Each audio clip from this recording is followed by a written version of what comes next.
দেখে নেই রে।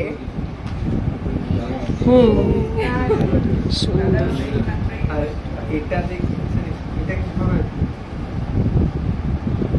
ট্রাই করি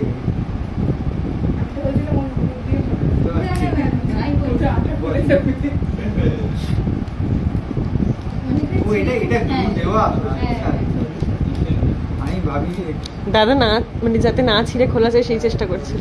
এটা তো সবসময় মনে হয়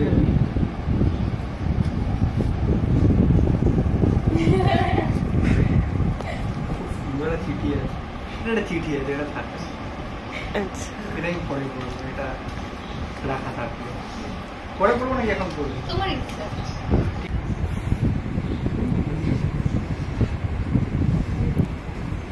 তবু তনয়দা, তোমার কাছে টিউশন পড়া প্রায় 1 বছর হয়ে গেল। এই 1 বছর কিভাবে কেটে গেল?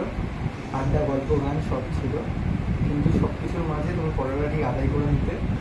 প্রতি সপ্তাহে বৃহস্পতিবারের জন্য অপেক্ষা করতাম, কারণ টিউশনে কাটানো মুহূর্তগুলো সবই স্মরণীয়।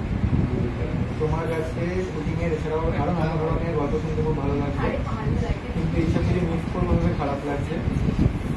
তুমি সেলিব্রিটি হয়ে যাওয়ার পর আমাকে ভুলে যেও না।